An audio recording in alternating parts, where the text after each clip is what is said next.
What is going on? Oh,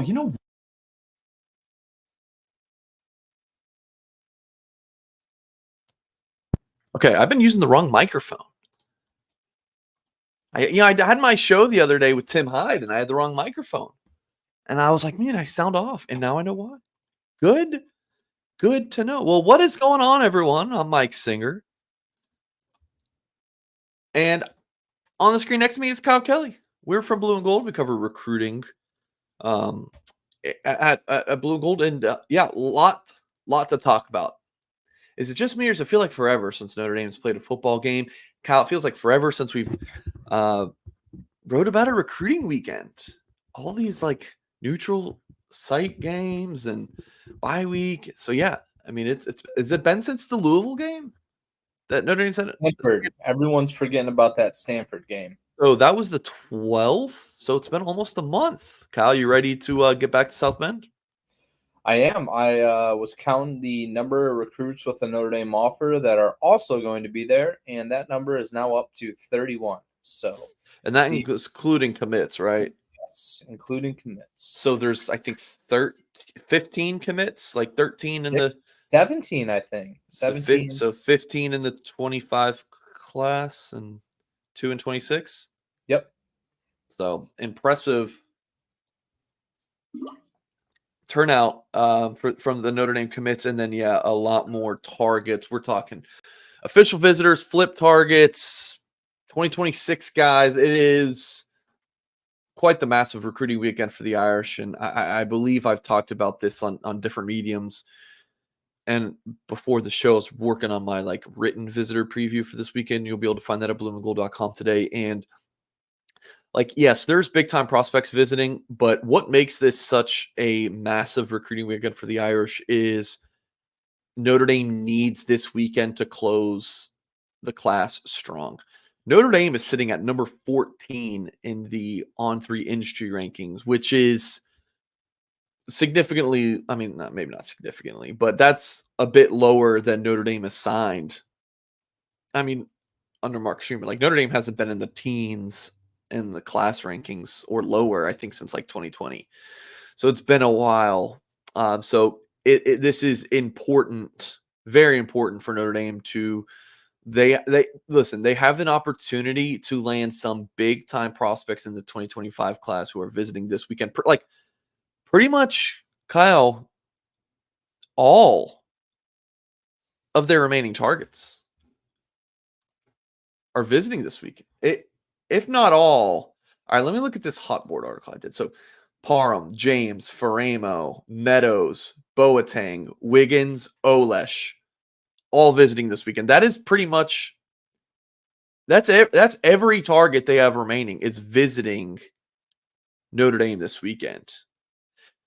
This is a big deal for Notre Dame. And we'll talk about who we think they're going to land here in a bit. But Kyle, any thoughts on what I just kind of rambled about? Well, you said no rambling today, so we're already off to a bad start between that and the bad microphone. So just going to remind you after the show to cut the beginnings because the podcast audience is podcast audience will be fine. Yeah, but I said last night on Hey Horka that this weekend is going to define how Notre Dame finishes the 2025 recruiting cycle, and I still maintain that stance. The biggest thing in terms of the class rankings, and this is a point that I've belabored over the last couple of weeks on our YouTube channel. Of course, we're not always going to have the same audience, so I am going to reemphasize it. Notre Dame even wants a chance of finishing in a top 10 class. They need to get at least 2 top 100 commits or guys that are right on the verge there. So in terms of the top 100 guys visiting this weekend, I'll start in terms of how we look at it on a football field. Usually when we write stories, sometimes we talk about in order of quarterback, running back, wide receiver, tight end, O-line, D-line, linebacker, secondary. So Olesh is a top 100 tight end commit to Michigan. Meadows is a top 100 wide receiver commit to LSU. Jaylen Wiggins is, if he's not a top 100 recruit, committed to Florida on the defensive line. He's pretty darn close. And I think those are the 3 The 3 top 100 guys on campus this weekend. Oh, linebacker Faramo, Madden Faramo out of J. Sarah Catholic, uncommitted. He's top 100. And Owusu Boateng might be right around there as well. So if you want a top 10 class this recruiting cycle, you are going to need to land 2 of those guys. Of course, there's always the opportunity that there are more top 100 recruits that Notre Dame is targeting in this cycle, other than the guys that are visiting this weekend. But I would be willing to bet that if Notre Dame had a chance with any of them, they're going to be on campus in South Bend. So yeah, let's go through some of these prospects visiting. You just mentioned Andrew Olesh, number 71 overall player, number 3 tight end in America, committed to Michigan, Penn State, Alabama, Oregon. I think are the other schools in the mix for Olesh. I feel like a broken record talking about Olesh. Like, if this goes well this weekend, which you expect it to, but like if like Notre Dame really impresses Olesh really impresses Notre Dame, we'll see. But right now, I just feel like Notre Dame's on the outside looking in, but that really can change if the official visit goes really well. So 4 official visitors for Notre Dame. So Olesh is one of them. Antoine Parham, we learned about him last Friday. Tulane commit, 6'4", 200 pounds, runs in the 4.6 range for his 40-yard dash. Playing pretty well as a senior, very competitive ball, like highest level of football in the state of Florida. Parham's playing. So someone that I think I said this, like, don't was some of these like surprise little mystery flip targets we knew Notre Dame was going after. I told you guys, don't get your hopes up that, oh, here comes Notre Dame flipping an Alabama commit out of the blue. I knew it was going to be G5 to a lower P5 school, and that's what ended up being the case. Parham, Tulane commit. Nolan James, Boston College running back commit. Kyle will talk about him. I know we got to see him last week from DePaul Catholic. Very strong ball that he plays in the Garden State. High school teammate of Notre Dame wide receiver commit Elijah Burris. James has just put up electric numbers at the high school level. Kyle wrote an article on James from his travels last week. And then the 4th official visitor this weekend, Jaylen Wiggins, committed to the Florida Gators. James, I don't know if I mentioned, James committed to Boston College for the past 11 months.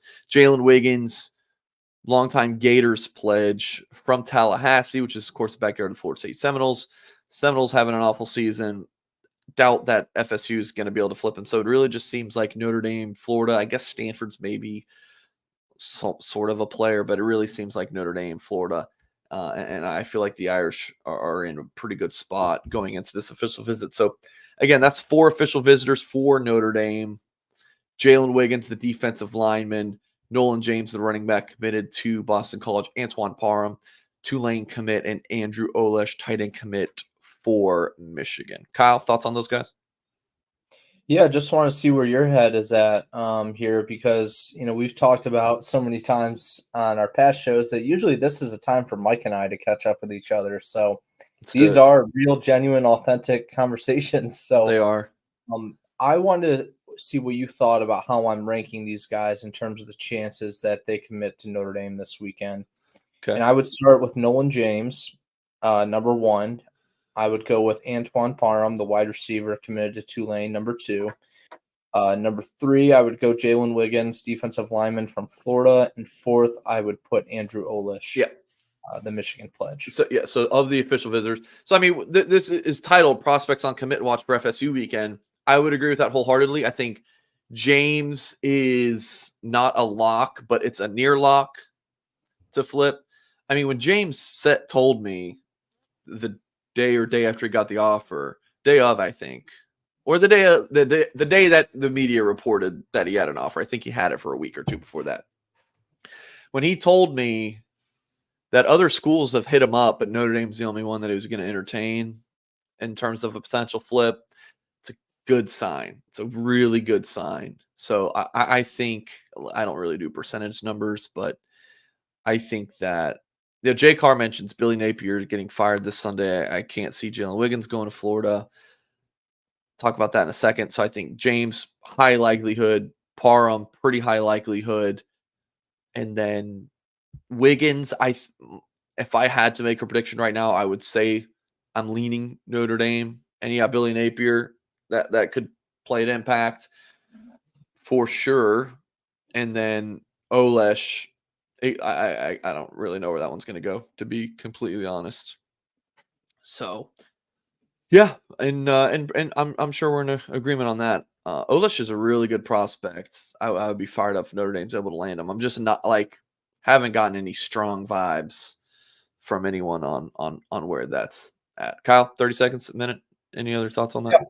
I just want to touch on Nolan James because I know between him and Parham are the lowest rated 25 guys coming in this weekend. James being a low 3-star, ranked as I think top 25 recruit in New Jersey. And I did have the chance to see him on Saturday morning. So it worked out fantastic for me to be in the Northeast. Last week, I planned that trip around Brunswick School to make it to Blake Hebert, Notre Dame's quarterback commit, his game on Saturday. And just to clarify, he will not be on campus for the Florida State game or any other game this year because Brunswick School plays games on both days that Notre Dame does. So he's going to make a midweek official visit to Notre Dame sometime in late November. They're still ironing out the details, but no issues there. Hebert is completely locked in with Notre Dame, and I do expect him on campus later this fall. But going back to my point on how things worked out in my Northeast travels, I'm hanging around there on Friday. I'm on the road in Eastern Pennsylvania when all the reports are popping up on my phone. And I was kind of joking around saying it would have worked out well if I would have known that Nolan James was a Notre Dame target before I set the trip, because then I could have made time for him. And just so happens that DePaul Catholic had a Saturday game. So I was able to get out there before popping up to see Brunswick School and Hebert on Saturday night. Came away very impressed by James. A lot of Kyron Williams comp. I love the way Tim Hyde put it, where he kind of put him in between a hybrid of Theo Riddick and Logan Diggs. I know where he's ranked right now, but this kid is a really darn good football player. He's got the right mentality. He was a wrestler growing up. His younger brother's one of the top wrestlers in the entire nation, committed to Virginia Tech. Him and his family prioritize academics a bunch. So that's why I do anticipate Notre Dame flipping him. And the ranking is where it is right now, but this guy is absolute dominant recruit. He's already got 1,500 rushing yards this year, and I love that Notre Dame's making the play by targeting him late in the cycle. His stats are nuts. He will probably end his high school career with 4,000 rushing yards and 50 touchdowns. He's nuts. A lot of carries. He's over 500 carries already. That's a lot, but yeah. And this is good ball. That private school league up in North New Jersey, very, very good. Folks, let's talk about my favorite way to play daily fantasy, and that is Prize Picks. It's very exciting. It's fun. Quick withdrawals, easy gameplay, enormous selection of players and stat types. This is what makes Prize Picks the #1 daily fantasy sports app. If you have the skills, you can turn $10 into 1,000 with just a few taps. It's simple. You select 2 or more. You decided to go more or less on their projected stats, and you place your entry just like that. Prize Picks is always offering different promotions that can lead to big payouts. Tomorrow you'll have Flex Friday, where you can have a entry where if it doesn't hit, you get your money back in the form of bonus cash. So Taco Tuesday, which I actually here's my 2 active lineups right now. There was this Detroit's goalie. I think his normal was 28.5 for goalie saves. They cut it down to 23.5. and that hits. And then so my play is Cam Talbot to have more than 23.5 goalie saves. He had 28. So now I just need Derrick Henry to score a touchdown tonight. And if that does, $25 turns into 56 and a quarter. And that one I feel pretty good about because Derrick Henry scores touchdowns. And then my other taco play here was Derrick Henry. His projection got cut down to 72.5 rushing yards. To pair that with Joe Burrow throwing 2 touchdowns, and I need Jamar Chase to score touchdowns. That's $20 play, 3-pick play to pay $80 out. So love our prize picks over here. So folks, download the Prize Picks apps or head to prizepicks.com. Make sure you use the promo code BGI, 3 letters. It's easy, BGI, to receive a guaranteed $50 once you play $5 in lineups. Prize Picks, daily fantasy sports made easy. It's just fun. Just, toss a little cashola in there and have some fun with it. Okay, let's see. Let's just go through the rest of the 2025 targets, Kyle, that we haven't talked about yet. Madden Faramo making another Notre Dame visit this fall. That's massive. Massive. Madden Faramo, guys. Kyle, not going to lie. It's getting to a point where I don't even know what to say about him anymore. What else do you say about Madden Faramo that we haven't covered yet? We thought he was going to commit in the summer. Thought he was going to commit after the Louisville game. And now he's visiting again, and we expect him to make like a near signing day commitment. So I still like Notre Dame to land him, but he's a very tough cookie to read, tough cookie to crack, right? Like visiting Texas again this month, and then expected to visit USC when the Irish, for Notre Dame's sake, hopefully beat up on the Trojans and founder Faramo. Kyle, J. Carr says, is Saka the only linebacker commit currently? Kanu Kia. So it's Saka and Kia, right? Because Hulak's a Viper. Ko'o Kia, Kahanu's younger brother. There you go. So, and Kia, Kanu came in as a linebacker, I want to say, and he moved into defense. You just have so many linebackers who end up DNs. So Notre Dame banking on landing either Faramo or did I not pull up his profile? Nathaniel Owusu-Boateng, another prospect. I'm like, I don't know what new to say about some of these guys. We've just been talking about them nonstop. And I know we did like an early FSU weekend preview last week in our show. It seems like Michigan's starting to trend for Owusu-Boateng, who is taking visits to Colorado, Michigan, I'm sure another this fall. I would give the Wolverines the edge for Owusu-Boateng, but this is just he's difficult to read as well as Faramo, but it seems like in a completely different kind of way. Like Owusu-Boateng is just a lot more public drama and social media stuff, whereas Faramo is tough to read because he just doesn't really say a whole lot. But so you got the 2 key linebacker targets we've been talking about for ages, and then Derrik Meadows, the LSU wide receiver commit, top 100 overall prospect from Bishop Gorman. Notre Dame would love to flip him from LSU. And I think the Irish have like more than a puncher's chance here to get that flip done. We'll see what kind of happens with Michigan, the whole Bryce Underwood thing. That is fascinating. Like if Bryce flips to Michigan, which I personally don't think is going to happen, but like, could Michigan become a bigger player? So we'll see, Kyle. But Notre Dame in a good position. I would say as good as a position you would hope for right now with Derrik Meadows. So, what are you kind of thinking about these? Am I missing any other 25 targets? I think that's it.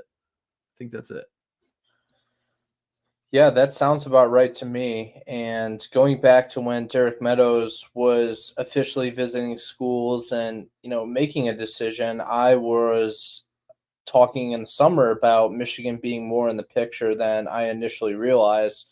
He's got a lot of connections up that way, and if Bryce Underwood were to flip to Michigan, which I personally don't think will happen, that's when I think the Wolverines become a real threat to flip him from LSU, Meadows, that is.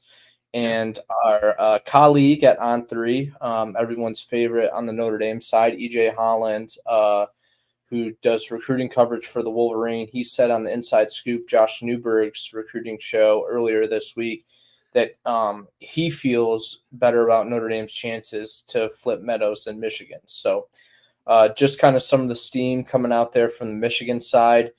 And just to rank these guys similar to the way I did the official visits. Faremo, Meadows, Woo.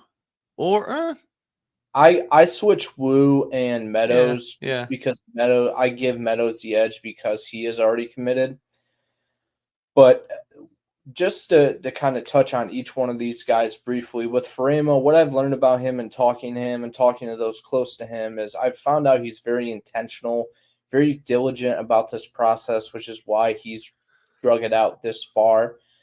I think he just wants to make sure he's completely comfortable at Notre Dame before he makes a decision. He's going to be at USC at the end of the month to see Notre Dame, and we very well could be seeing the Trojans going up in flames by the end of November. Right. It's already starting to smoke out there in LA, and they don't really have much momentum. And I think it could be a matter of time before their recruiting class starts to get picked apart as well. I know a lot of those guys have already begun visiting other schools, and they got a lot of guys committed from the South. So I'm curious to see how that plays out. That's such a weird thing with USC. I think that's been a Lincoln Riley thing, like them going into Georgia and it's like, brother, you know where your school's located? I don't know.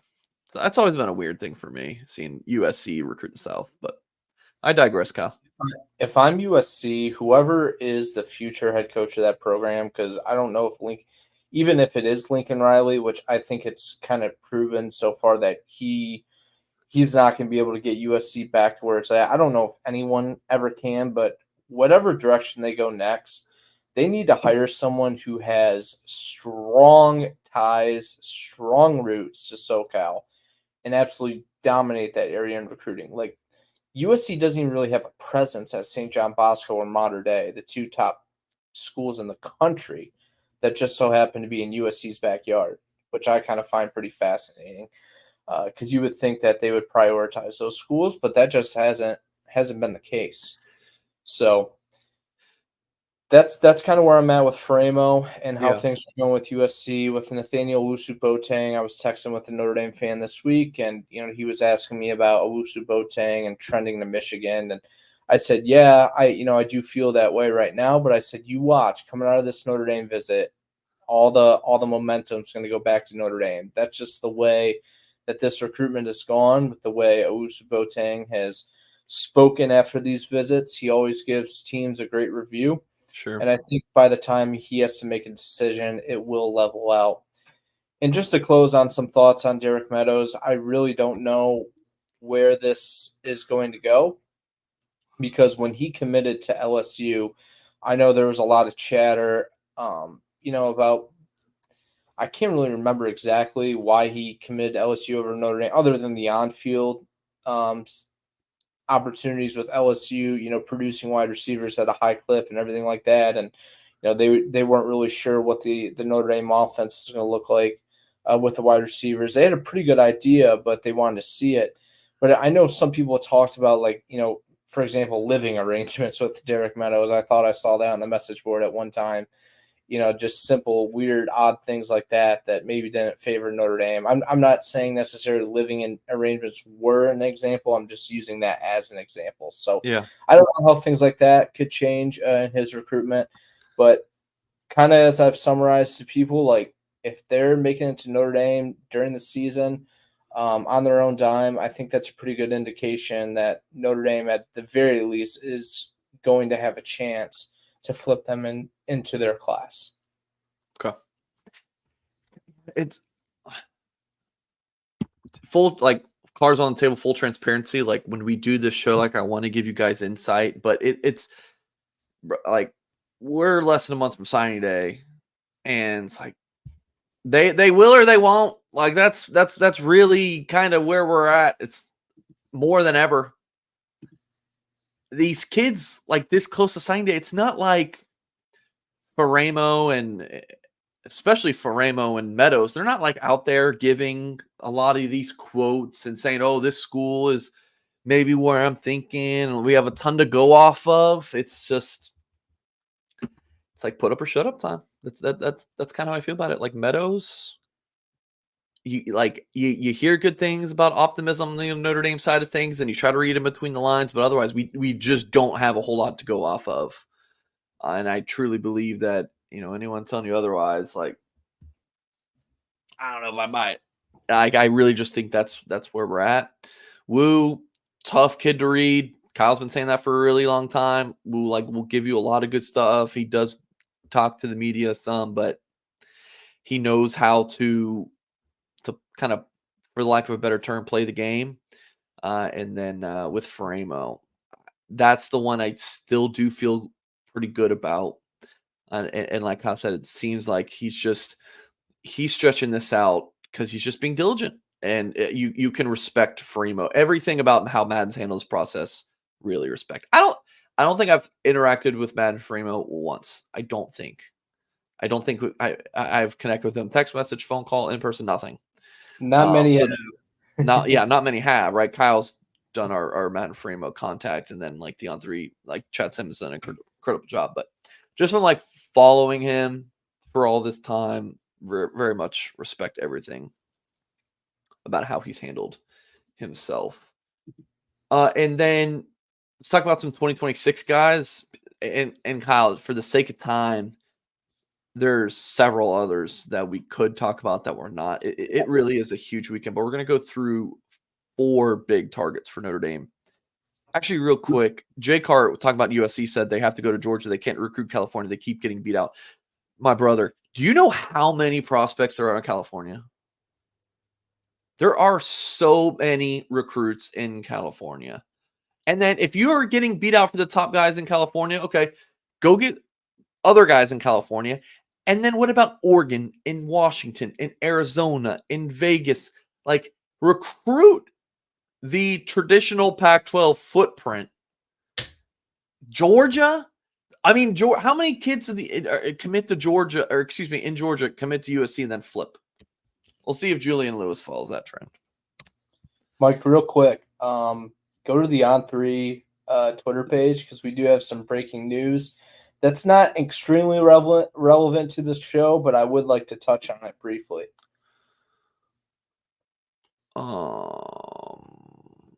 Okay, my internet's is deciding to be very slow right now. I'm not saying it because I just want to see Mike's reaction once he sees the news. Florida has announced they're sticking with Billy Napier.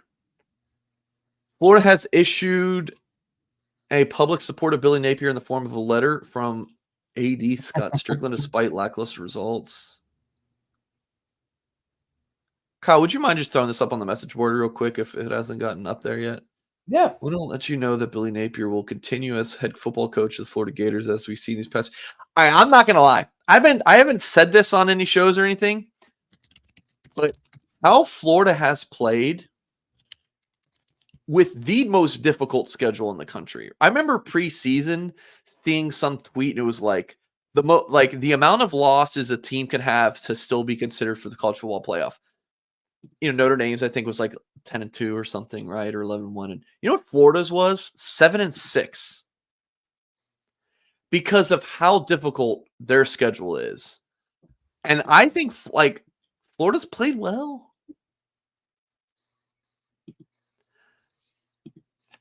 I mean, Tennessee, Georgia, Miami, A&M.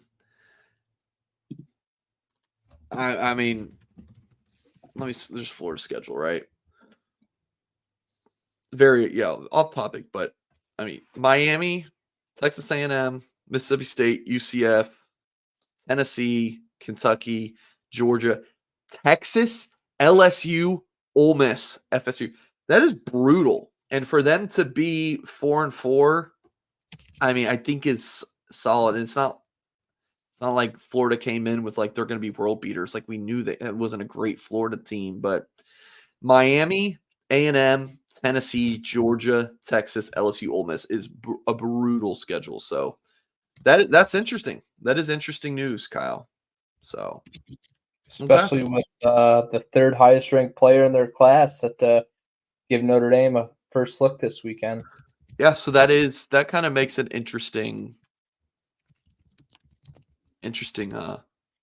development. Okay, let's move to the 2026s now. Mikhail Blade, Chicago Simeon. Notre Dame looks like the favorite there. I logged a prediction for him to land at Notre Dame back in August. Big one for Notre Dame.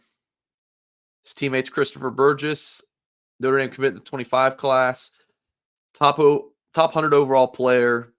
Again, big trip here. Connor Salmon, I believe this will be a second visit to Notre Dame. His first was back in the summer. I like Notre Dame for him. Admittedly, I did log a prediction for him that same day. Admittedly, not as much as I did when I made this was definitely like a projection. But from just everything I've learned about this kid, he's a Notre Dame type of prospect. Actually, 3 in the 26 class we're going to talk about here, Kyle. RJ Surman's number 32 overall player, number 2 cornerback, according to the 2026 On3 industry ranking. His dad played at USC, but Notre Dame seems like they're a big contender for him. He loved his visit back in April. Yeah, this was one that, when we started to learn more about who's visiting this week, and you learned about Surman specifically, it was like, whoa, this is like a 5-star. On3 ranks him as the number 1 corner in the country, number 11 overall player. This is a 5-star caliber cornerback. Like, Notre Dame has recruited really well in the defensive backfield in the past 5 years. It's taken a step on the field, but it hasn't gotten to RJ Surman's level. Like, Kyle Hamilton, right, ranked very high, but at the corner position, the past 5 cycles, Christian Gray was the highest ranked, Kyle?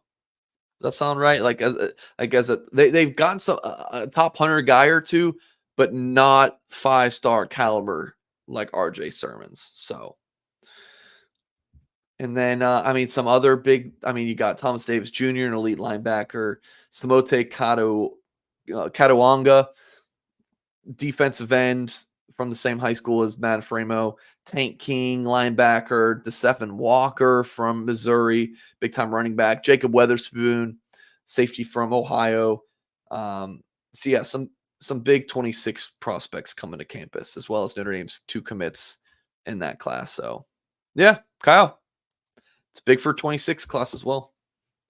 I'll tell you what, man. I think you kind of alluded to it, but I especially was floored when we found out that RJ Surman's was going to be visiting, because he made a trip to South Bend back in the spring, and then, he wasn't heavily recruited. He had a batch of national offers, but he wasn't to the point where he was the number 1 cornerback recruit in On3's rankings.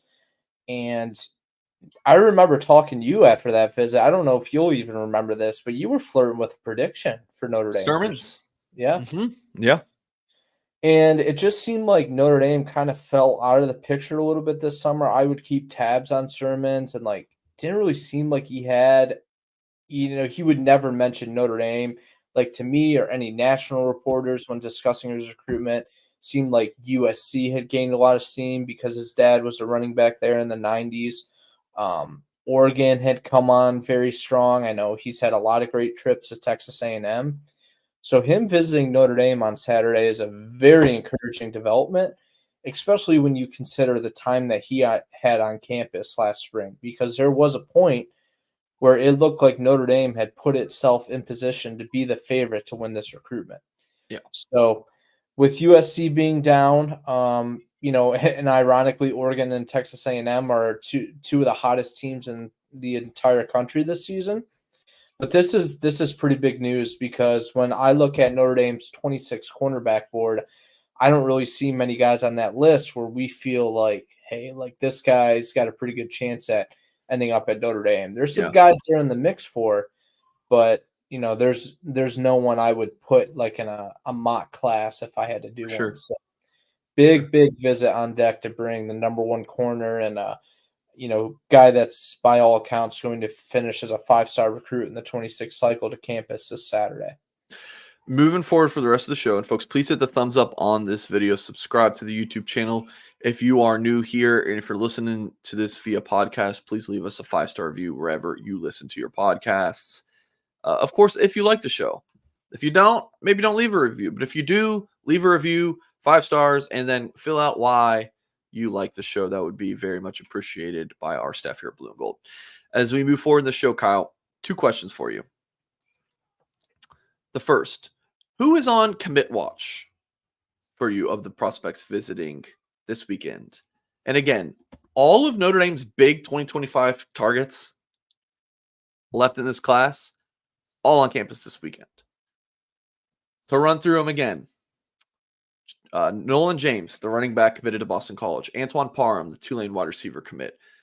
Andrew Olesh, the Michigan tight end commit. And Jaylen Wiggins, the Florida D-line commit. There's your 4 official visitors. And then the 3 key unofficial visitors, the linebackers, Matt Framo and Nathaniel Usu-Boateng. And then Derrik Meadows, the LSU wide receiver commit. So that's 7. There's a few other kind of guys to keep an eye on for 25, but this is the 7 core, right, Kyle? This is the 7 core targets left for Notre Dame in the 2025 class. Who is on like commit watch for you? Whether it's you feel like they're going to commit like right after the visit, or just like you think that Notre Dame is going to land from this group of 7.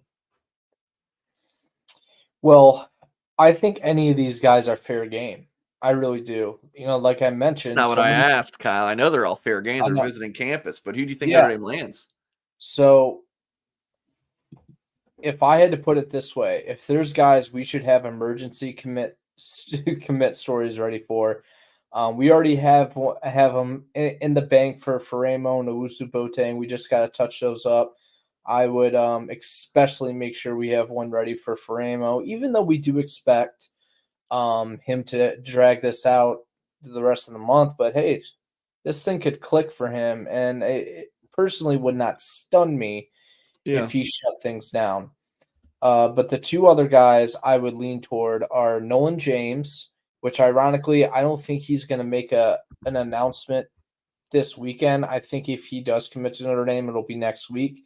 And then Antoine Parham, the Tulane wide receiver commit. I mean, if Notre Dame pushes for him and they don't get him, I mean, it would not be a great look.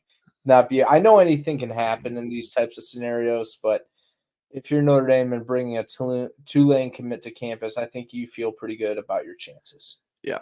So of the 7, I think Notre Dame lands Parham, James, Framo, Wiggins. That Wiggins one is wild, especially after the Napier news. That stings a little bit, but I was still, I was working on the impression that they would keep Napier. Like, I'm not gonna think that he's gonna flip because of Napier getting fired. Like, that wasn't really my working assumption. So, real quick, but yes, like this announcement, right? Like, a public show of faith. Like, yeah, that's might make it a little bit trickier, but that's what I would say. I think Notre Dame lands those 4, but I obviously feel the best about Parham and James, and then Framo, and then Wiggins. I'm kind of with you on Wiggins. I have like this. Sometimes how you get like just a hunch.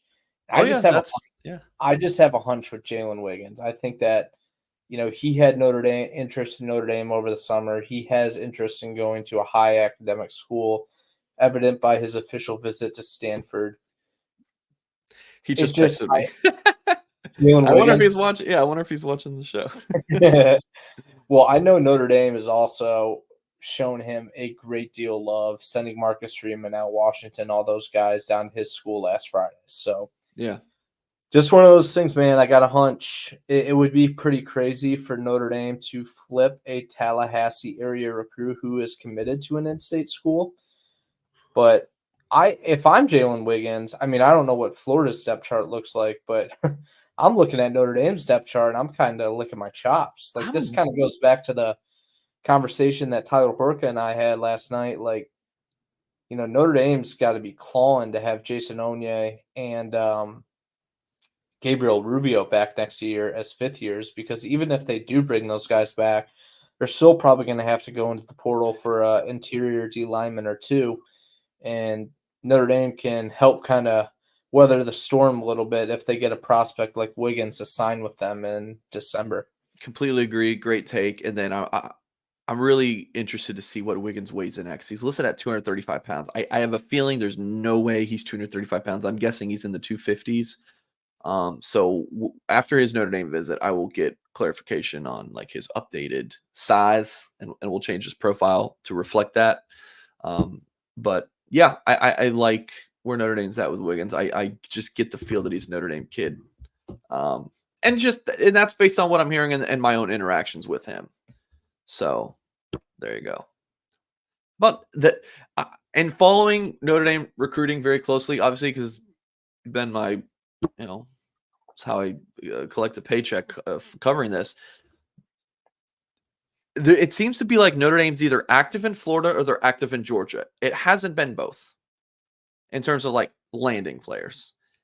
They were on a hot streak in Georgia, like late Brian Kelly era, early-ish Marcus Freeman. I know they got Knapp last year. But I feel like it's shifted back to Florida, right?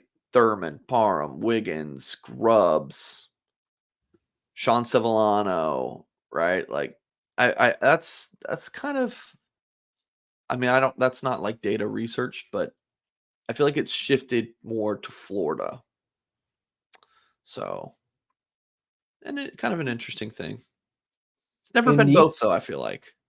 It needs to, in my opinion, with Florida being down, with Florida State being down, and Florida has a lot of those Notre Dame type schools down there, which Notre Dame has capitalized on with Jesuit and Tampa getting Thurman and Berkeley Prep and there's Tampa. another one, Golden. Yep. So, yeah, if I'm Notre Dame, because there's certain states that I think, if you want to say, there's some states that are overlooked for high school football and things like that, please do. But there are some states that just simply produce the best high school football players. They're Texas, they're Georgia, they're Florida, and they're California. Those are the four that come to mind that annually have the top high school football players. Probably, if I had to bet, send the most players to the NFL. So those are the areas: SoCal, Florida, parts of Georgia, the right guys in Texas. And Notre Dame does need to continue to recruit at a high level, because that's how you build a championship level roster. Yeah. Folks, please hit the thumbs up on this video. Subscribe to the channel for more content coming up on the Blue and Gold YouTube channel tomorrow around lunchtime Eastern time. We will have Tim Hyde's preview of Notre Dame FSU. Notre Dame, of course, plays the Seminoles 7:30 p.m. Eastern time Saturday. So it will be a late night for Tim and I for our post-game live show. Oh, man, I'm not feeling well. Kyle, you might need to step in for... God, don't do this to me, Mike. I'm already getting stressed out about this weekend. Tim and I will be live burning the midnight oil, talking about Notre Dame FSU. Sunday night, we'll have the Goolsby show. And then, we'll do it all again starting up next week. Marcus Freeman talks to the media here at noon, which is starting. The Thursday pressers have kind of started to become a snoozer. Nothing really new. But if there's anything notable to come out of the Thursday press conference, Jack Sobel and I will have a YouTube video where we will break it all down. So we definitely have you locked in at this YouTube channel, but also we have an offer on our website for even more Notre Dame football and recruiting coverage. And if I can't just find it here we go. The offer is $1 for 7 days and 50% off your first year. So you can try it out for 7 days for $1. If you like it, 50% off your first year. You're not going to get usually it's an or, right? It's an and. So more details at blueandgold.com. That's going to end the show there. Really appreciate everyone for tuning in. That's going to do it. We will have our next recruiting update live show next Thursday. If you're just joining us, hit that rewind. Talked a lot about Notre Dame finishing this 2025 class and it just being so key for the Irish this weekend with FSU coming to town. Again, appreciate you all for watching or listening. And as always, we will catch you next time.